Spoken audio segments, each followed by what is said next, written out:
15 दिसंबर 2025। उत्तर प्रदेश का संभल डिस्ट्रिक्ट।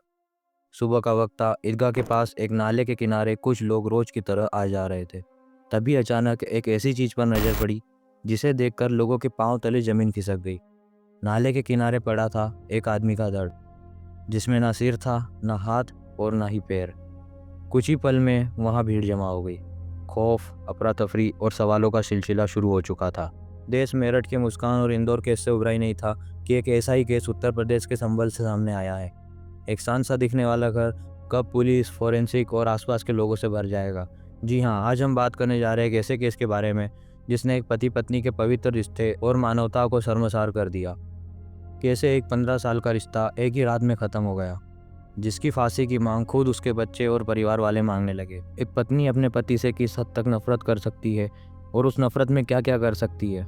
आज की इस वीडियो में हम बात करेंगे संभल के इस खौफनाक मर्डर केस की, जिसने पूरे शहर को दहशत में डाल दिया था।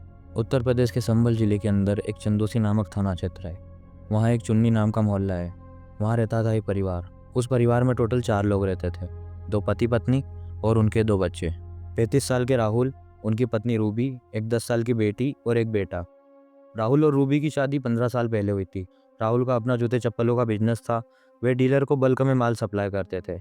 मतलब सब कुछ अच्छा चल रहा था। लोग उन्हें अच्छे से जानते थे। सारा परिवार खुशी खुशी रहता था। सब कुछ अच्छा चल ही रहा था, तभी राहुल की किसी से जमीन को लेकर लड़ाई हो जाती है। तब राहुल की मुलाकात होती है उसी के मोहल्ले के सौरभ से। उस समय सौरभ ने राहुल की बहुत मदद की थी, तभी से सौरभ का राहुल के घर आना जाना शुरू हो गया। ये सब के चलते रूबी की मुलाकात सौरभ से हुई। ऊपर से दोनों एक ही मोहल्ले में रहते थे तो उनकी बातचीत हो जाती थी। सौरभ भी बच्चे और राहुल से मिलने के बहाने वहां आने लगा। वहीं से उनकी नज़दीकियां बढ़ने लगी और ये नज़दीकियों ने धीरे धीरे एक्स्ट्रा मैरिटल अफेयर का रूप ले लिया था। घंटों कॉल पर बात करना, चैट करना, फिर ये चीज़ें मुलाकात में बदल गई। जब राहुल घर नहीं होता तब सौरभ रूबी से मिलने अक्सर आता रहता था। फिर ये मुलाकातें फिजिकल रिलेशनशिप में बदल गई। जब भी सौरभ रूबी से मिलने आता था तो रूबी बच्चों को चॉकलेट देकर दूसरे रूम में भेज देती थी। अब ये बातें धीरे धीरे राहुल को पड़ोसियों से पता लगने लगी कि सौरभ तुम्हारे घर में आता है। राहुल को फिर कुछ गड़बड़ी का शक हुआ। फिर राहुल घर आया और उसने चुपके से रूबी का फ़ोन चेक किया। उस दिन राहुल का शक विश्वास में बदल गया। बेटी ने भी बताया कि 2-3 आदमी घर आते थे और झगड़ा होता था। फिर उस दिन राहुल और रूबी का झगड़ा हुआ। राहुल ने रूबी को बहुत समझाया। रूबी समझ भी गई। फिर उनकी ज़िंदगी नॉर्मल से चलने लगी। फिर आई 17-18 नवंबर की रात। राहुल कुछ काम से बाहर गया हुआ था तो रूबी ने सौरभ को अपने घर बुलाया। तभी राहुल रात में अचानक से 2 बजे घर लौट आया और जो उसने देखा उसकी रूह कांप गई। उसने रूबी और सौरभ को आपत्तिजनक स्थिति में देखा। अब यहाँ से शुरू होता है राहुल के कत्ल का घिनौना खेल। उस दिन तीनों के बीच जोरदार झगड़ा हुआ। राहुल ने धमकी दी कि वो रूबी को घर से निकाल देगा। उसी वक्त रूबी ने सौरभ को कहा कि इसको मार डालो। इसी झगड़े के दौरान सौरभ ने लोहे की रोड और हथौड़े जैसे भारी भरकम औजार से राहुल के सिर पर वार किया, जिससे राहुल की मौके पर ही मौत हो गई। मतलब गुस्सा और एक एक्स्ट्रा मैरिटल अफेयर तत्काल मर्डर में बदल गया। राहुल की मौत होने के बाद उसकी बॉडी को एक कमरे में बंद कर दिया और सुबह होने का वेट किया। सुबह होने पर रूबी ने सब कुछ ऐसा दिखाया जैसे कुछ हुआ ही नहीं है। डेली नॉर्मल रूटीन दिखाने के लिए रूबी ने बच्चों को भी सब कुछ नॉर्मल दिखाया। फिर बच्चों के स्कूल जाने के बाद सौरभ मार्केट से कटर मशीन, नीचे बिछाने के लिए प्लास्टिक शीट, 2 काले बैग, रस्सी और बदबू मिटाने के लिए स्प्रे लेकर आया। रूबी ने घर के सारे दरवाजे खिड़की बंद कर दिए। रूबी ने खून के फर्श को साफ किया। फिर एक शीट बिछाई।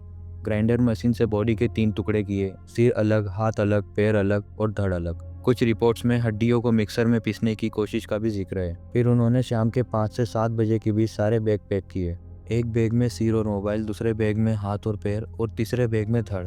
दोनों ने मिलकर कमरे की साफ सफाई की। फिर उसी 18 नवंबर की रात को सौरभ ने एक कार किराए पर ली। कार में सिर, हाथ, पैर, मोबाइल रख के घर से 55 किलोमीटर दूर राजघाट के पास गंगा नदी में फेंक दिया। वापस घर आके दूसरे बैग को स्कूटी से चंदोसी के पतरुआ रोड पर स्थित ईदगाह के पीछे नाले के पास फेंक दिया। उसके बाद सौरभ और रूबी ने अपने खून से सने कपड़े जला दिए और ग्राइंडर मशीन को झाड़ियों में छुपा दिया। फिर रूबी ने पुलिस को गुमराह करने के लिए 24 नवंबर को चंदोसी थाने में राहुल की मिसिंग रिपोर्ट दर्ज कराई कि वो घर से निकला पर वापस नहीं आया। फिर आने वाले कुछ दिन रूबी रिश्तेदारों और पड़ोसियों को भी यही कहती रही। अब लगभग 27 दिन बाद 15 दिसंबर को पतरुआ रोड के पास नाले में एक सड़ा गला धड़ मिला। लोगों की भीड़ लग गई। पुलिस और फोरेंसिक टीम आई। उतने एरिया को सील कर दिया गया। अब सिर और हाथ पैर नहीं थे तो पहचान करना मुश्किल हो रहा था। पुलिस ने बॉडी को पोस्टमार्टम के लिए भेज दिया। और मिसिंग पर्सन केसेस में ढूंढना शुरू किया, पर तुरंत पहचान नहीं हो पाई। फिर 18 नवंबर पुलिस को एक हाथ मिला जिस पे राहुल लिखा हुआ था। यह पुलिस के लिए गेम चेंजर साबित हुआ। फिर पुलिस ने रिकॉर्ड चेक किया तो पता चला कि राहुल नाम के पर्सन की मिसिंग रिपोर्ट उसकी पत्नी रूबी ने लिखाई थी। पुलिस ने रूबी को बुलाकर शव के कपड़े और फोटो दिखाई, पर उसने पहचान करने से मना कर दिया। फिर रूबी बाद में अचानक से गायब हो गई, जिससे पुलिस का शक और बढ़ गया। पुलिस ने रूबी को फिर से थाने बुलाया और उसका फ़ोन चेक किया। फ़ोन की गैलरी में राहुल की कुछ पुरानी फ़ोटोज़ मिली, जिनमें राहुल वही वाली टी शर्ट पहना हुआ था, और टैटू मिला जो उसके हाथ पर था। फिर रूबी के कॉल डिटेल्स निकाले, जिसमें सौरभ से लगातार बात चल रही थी। फिर पुलिस ने रूबी से सख्ती से पूछताछ की। रूबी टूट गई। उसने 17 और 18 नवंबर की रात का मंजर बताया और क्राइम एक्सेप्ट किया। उसके बाद सौरभ को भी पकड़ लिया गया, उसने भी अपना क्राइम एक्सेप्ट किया। रूबी और सौरभ को क्राइम सीन पर ले जाया गया और सीन रिक्रिएशन करवाया। क्राइम में यूज़ किए गए हथियार को जब्त किया, जिसमें ग्राइंडर मशीन, आयरन रोड, हथौड़ा और इस्तेमाल किए गए कार और स्कूटी को भी। और उन दोनों के कहने पर गंगा नदी और नाले में बाकी बॉडी पार्ट्स ढूंढने का काम किया। पुलिस ने इस केस को ब्लाइंड मर्डर समझा था, पर ये एक फुल मर्डर था। रूबी की खुद की बच्ची ने उसके खिलाफ गवाही दी कि कैसे माँ अपने प्रेमी को घर बुलाती थी। तो दोस्तों, ये थी रूबी हत्याकांड की कहानी। कैसे एक बाहरी व्यक्ति के कारण एक पूरा परिवार बर्बाद हो गया।